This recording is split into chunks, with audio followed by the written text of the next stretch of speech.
Hi guys, welcome to the Tech Check. In this video I'm going to be showing you a recap of Apple's recent October event 2013. Now the event was a week ago today. This video is a bit late but I couldn't really get it up before now, sorry about that. I've already got a couple of videos up in my channel if you want to see those. I think it's 3 so far. So last week everyone was a bit hyped waiting for Apple to unveil the new iPads and Macs and stuff. They'd already last month in September unveiled the new iPhones and that had got a lot of publicity. So now we're just going to take a look at their October event and see what they had in store for us. So the October event 2013, we had Tim Cook who was talking about the business side of things. We had Craig Federighi who talked about Mavericks. And we had Phil Schiller who was talking about hardware, and Eddie Q who talked about apps. Tim Cook opened up the event. He said 9 million iPhones had been sold on the launch weekend for the 5C and the 5S. He quoted, "It was the biggest iPhone launch yet. A fact, now 64% of iOS devices run on iOS 7. In the US alone, there are 20 million iTunes Radio listeners, as it has not been launched in other countries yet, and that's a bit of a disappointment so far, but they'll get around to it eventually. There's now 1 million apps, well, over 1 million apps on the Apple App Store, 60 billion app downloads in total. They've paid $13 billion to developers in payouts," and he had a bit of rivalry, a bit of a joke, quoting his competitors, saying about them trying to make tablets into laptops and laptops into tablets, and it just wasn't working. So he had a bit of a laugh there with his audience, and he used his catchphrase, "gorgeous." So he then handed over to Craig Federighi, who talked about Mavericks. Now, a lot of the stuff Craig was talking about was covered at the WWDC conference. I think it was in June or July.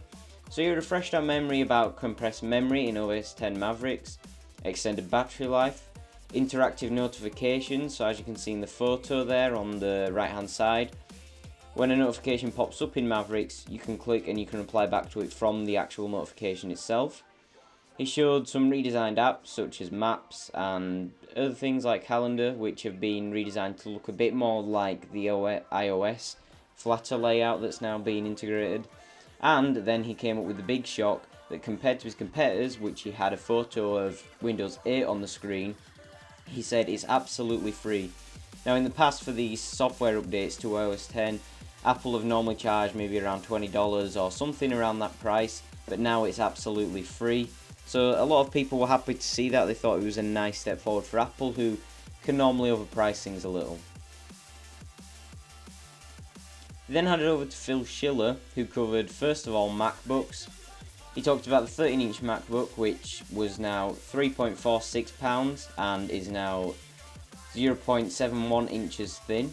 It's got a new 4th generation Haswell chip with Iris integrated graphics, and it's 90% faster than the previous generation of 13-inch MacBooks.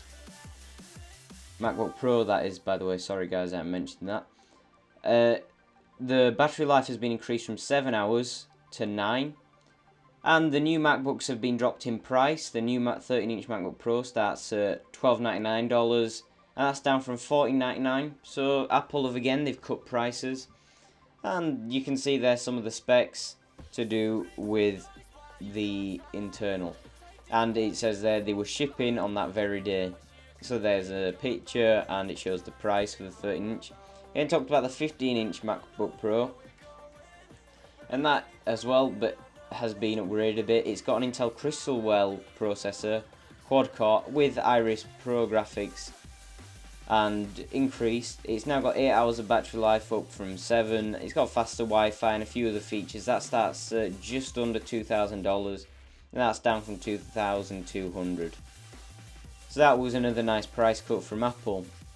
Phil Schiller then went on to the Mac Pro, which as you can see there in the photo, they gave a sneak peek of at WWDC and got a lot of people excited. The new design, this circular design for a Pro desktop computer, seemed pretty incredible. The previous generation had 8 fans, and he says this one now just has 1.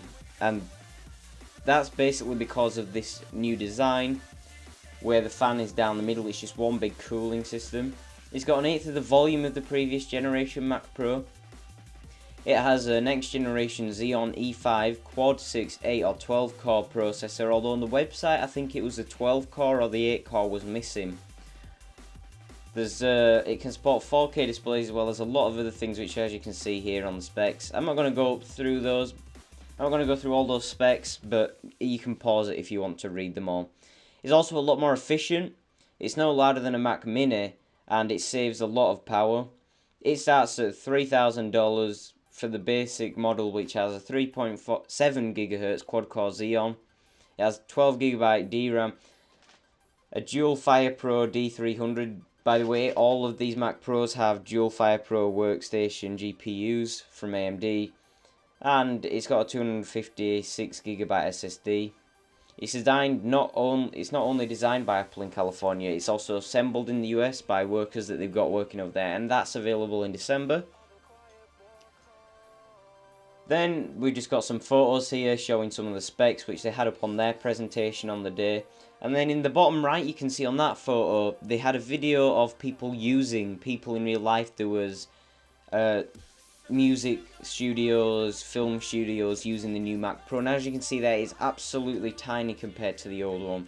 For a Pro desktop, this could revolutionise. Some people say it looks like a bin, but I think it looks really nice. Then Eddie Q was handed over to, and he said he was going to be talking about iLife and iWork, the apps. He said he's got the biggest updates yet for the brand new versions of iPhoto, iMovie and GarageBand for iLife. These updates are for both iOS and Mac.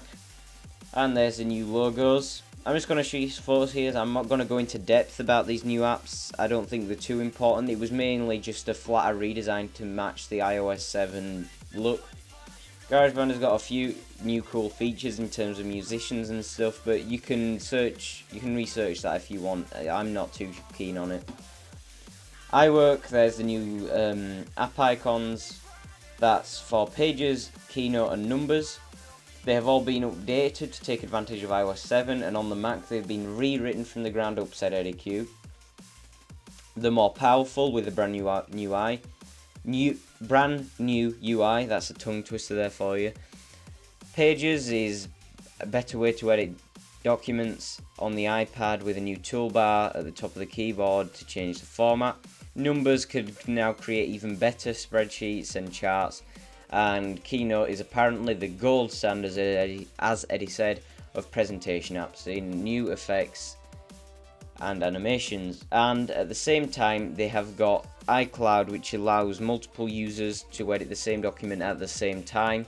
So as you can see in the photos, he brought one of his friends on stage and they were editing the same document at the same time.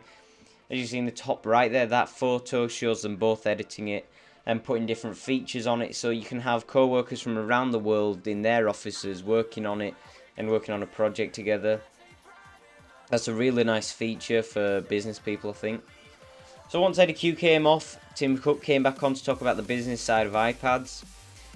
He reminded us that it had been 3.5 years since the iPad had been launched, the original iPad.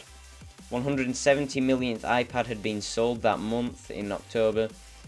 The iPad is now used 4 times more than all the rival tablets put together. That's incredible. They say that they may be sold more, these rivals, but they're not used as much. And he reminded us that it has become a great platform for third-party app developers, and there are now almost 500,000 iPad apps on the App Store. And they're not like their rivals, they are full-sized apps, not stretched out iPhone ones. And he said that Apple have been busy working on the next generation of iPad. So he handed it back over to Phil Schiller, who said it all began with this 9.7-inch iPad. The biggest step yet in the vision that is iPad is coming, and he said the new iPad is now thinner, lighter, more powerful than ever before, and he said it deserves a new name. So the new name is the iPad Air, not the iPad 5, and there's a quick photo of it. It's 43% thinner than the previous version. It's 7.5mm thin versus 9.4mm thin, which was the 4th generation. But it's not only thinner, it's lighter as well. The new iPad Air is £1 versus £1.4, and it's the lightest full-size tablet in the world. It has an A7 chip straight from the iPhone 5S, as well as the M7 Motion co-processor that is also in the 5S, and it has Wi-Fi upgrades as well. The cameras are virtually the same, and it has a 10-hour battery life. It's got improved backside illumination, by the way, but apart from that, cameras and screens, no real difference there. And the new iPad Air comes in silver and white and space grey and black, same as the iPhone, except without the champagne. It'll replace the top of the line full-sized iPad, and it starts at $499 and $629 for cellular. The iPad 2 will remain on sale, as that seems to still be popular for some reason. But this iPad Air is virtually an iPad mini in terms of shape. They've kept the same design as the iPad mini, but just souped it up a bit. So there's some photos of it. It looks nice, and as you can see in the top right there is a photo of all the countries going to be launching on November the 1st of 2013. And then Phil Schiller went on to talk about the iPad mini. He said that the biggest feature that people wanted on the second generation iPad mini was the Retina display. I think we all knew we wanted that. So he's now put the same resolution on as on the iPad Air, but he's now put it on the 7.9-inch screen of the iPad mini. And there's a photo of it. It's called the iPad mini with the Retina display, and it's also got an A7 chip. In fact, this whole iPad mini has virtually the same specifications as the iPad Air. So now the only real difference between the two of them is the size for portability and the price. So it all varies on what you want now. There is no real difference. The original iPad mini will still be on sale for those people who want it cheaper, and that's starting at just under $300 for the basic model. And there's just some photos of the new iPad mini here. It's very basic, and there's the lineup in the top right: the iPad mini with Retina display, the iPad 2 and the iPad Air. That's what Apple's going to be selling from now on. And Tim Cook wrapped up the whole thing with new cases and covers for the iPad mini and the iPad Air, with their redesigned size. And then he said, quote, "In the past few weeks we have had our largest iPhone launch ever. We've launched iOS 7, the biggest change to iOS since the original iPhone. Today, new MacBook Pros and with Retina display, Mac Pro jaw-dropping, radical. It's the most powerful Mac we've ever shipped and the future of our Pro desktop. All of our Macs run on OS X Mavericks, the most advanced desktop operating system in the world. And new versions of iWork and iLife for iOS 10 and iOS. We couldn't be prouder of the new iPads," unquote. So he then wrapped up the whole thing by saying thank you for joining us. And that's basically it for this recap. Thanks guys, I'm been the Tech Check. If you want to check out my other videos, I'm going to be doing on this channel all the tech related videos you could want. Around Christmas time, I'll be uploading some PC build videos for a $1,500, 1,000 British pounds PC build, and I'll be uploading other things around Christmas as well. When I get my new gaming PC, I'm going to be uploading videos onto my new channel, The Game Check, which is a sister channel for this channel. I'll be uploading any videos to do with gaming, and I'll keep doing tech videos on this channel as well. So thanks for watching guys. It's just been a recap of Apple's October event. I'll have more videos coming on this channel and my other channel soon. So thanks for watching. Like and subscribe if you want to watch more of me. See you later.